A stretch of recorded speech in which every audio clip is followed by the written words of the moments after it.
অসমীয়া সাহিত্যত সাহিত্যাচাৰ্য উপাধি কাক প্ৰদান কৰা হৈছিল? অতুল চন্দ্ৰ হাজৰিকাদেৱক প্ৰদান কৰা হৈছিল। শিখা আৰু শাশ্বতী এই দুখন নাটকৰ ৰচয়িতা কোন? মানে কোনে ৰচনা কৰিছিল? সত্যপ্ৰসাদ বৰুৱাদেৱে ৰচনা কৰিছিল। অসম সাহিত্য সভাৰ প্ৰথম সভাপতি কোন আছিল? পদ্মনাথ গোহাঁই বৰুৱাদেৱ আছিলে।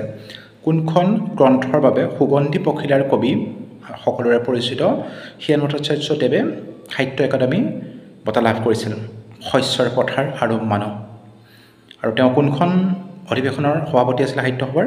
নগাঁও অধিৱেশনৰ সভাপতিত্ব কৰিছিল সুগন্ধি পখিলাৰ কবি হিৰেণ ভট্টাচাৰ্যদেৱে।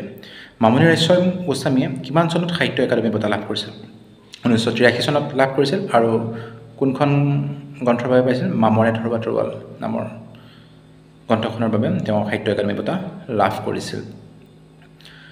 হৃদয় এক নদীৰ নাম এই গল্পৰ ৰচক কোন আছিল?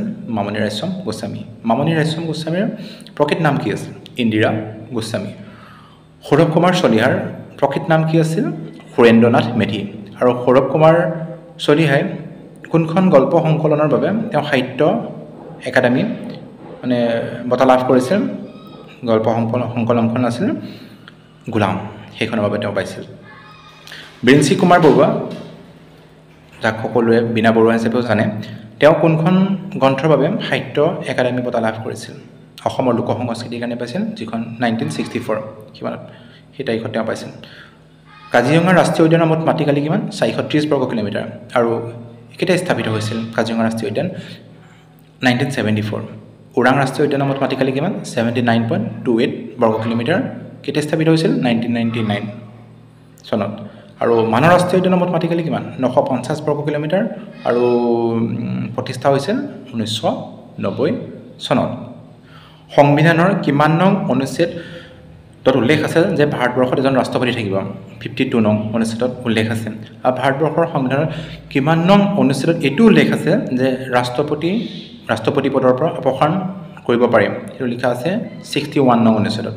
আৰু ভাৰতীয় সংবিধানৰ কিমান নং অনুচ্ছেদত এইটো উল্লেখ আছে যে ভাৰতবৰ্ষত এজন উপ ৰাষ্ট্ৰপতি থাকিব? 63 নম্বৰ অনুচ্ছেদত সেইটো উল্লেখ আছে।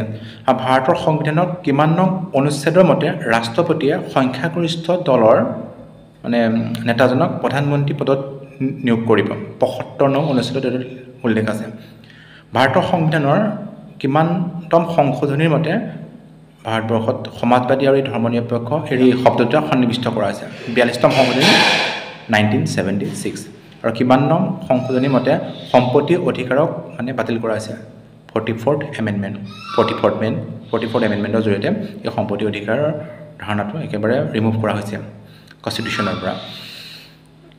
বিশ্ব স্বাস্থ্য দিৱস কেতিয়া পালন কৰে? 7 এপ্ৰিল। বসুধা দিৱস 22 এপ্ৰিলত মানে উদযাপন কৰা হয়। ভূমিকম্পৰ প্ৰাবল্য ৰিক্টাৰ স্কেলত কিমানৰ পৰা কিমানলৈ মানে ডাঙৰ ভূমিকম্প বুলি জনা যায়? 7ৰ পৰা প্ৰায় 7.9 মিটাৰমান হ'ব লাগিব। মেলেৰিয়াৰ ৰোগৰ এই বীজাণুবিধৰ নাম কি? প্লাজমডিয়াম। আৰু কলেৰাৰ যোনটো ৰোগৰ সেই এটাৰ বীজাণুবিধৰ নামটো কি আছিলে? ভাইব্ৰিঅ' কলেৰি আছিলে। ভাৰতৰ প্ৰথম পঞ্চবাৰ্ষিক পৰিকল্পনা কেতিয়া লোৱা হৈছিল? 1951 চনত লোৱা হৈছিল। আৰু কাক ভাৰতৰ সেউজ বিপ্লৱৰ মানে মুৰব্বী বুলি কোৱা হয় বা পিতৃস্বৰূপ বুলি কোৱা হয়? ডক্টৰ নৰমান বৰলাগক কোৱা হয়। চিমলা চুক্তি কেতিয়া হৈছিল? 1972 চনত। আৰু বাংলাদেশৰ যোনটো যুদ্ধ কেতিয়া হৈছিল? সেইটো হৈছিলে 1971 চনত। আৰু চিমলা চুক্তি হৈছিলে কিমান চনত? 1972 চনত। অৰুণাচল প্ৰদেশক কেতিয়া ৰাজ্য হিচাপে মৰ্যাদা পাইছিলে? 1987 চনত মানে সেইটো মৰ্যাদা পাইছিলে। চিমলা চুক্তি কেতিয়া স্বাক্ষৰিত হৈছিল? 11 নৱেম্বৰ 1975 হৈছিল। ভোক হৰতাল কৰি স্বাধীনতা সংগ্ৰামত কাৰ মৃত্যু হৈছিল? চিত্তৰঞ্জন দাসৰ মৃত্যু হৈছিল। আৰু নাগালেণ্ডত প্ৰথম সাধাৰণ নিৰ্বাচন কেতিয়া অনুষ্ঠিত হৈছিল? 1964 অনুষ্ঠিত হৈছিল। বন্যপ্ৰাণী সুৰক্ষা আইন কেতিয়া প্ৰণয়ন কৰা হৈছিল? 1972 মানে প্ৰণয়ন কৰা হৈছিল। বায়ু প্ৰদূষণ সুৰক্ষা আইন কেতিয়া প্ৰণয়ন কৰা হৈছিল? সেইটো 1981 কৰা হৈছিল। আৰু এনভাইৰনমেণ্টেল প্ৰটেকশ্যন এক্ট সেইটো কেতিয়া প্ৰণয়ন কৰা হৈছিল? সেইটো প্ৰণয়ন হৈছিল 1986 কৰা হৈছিল।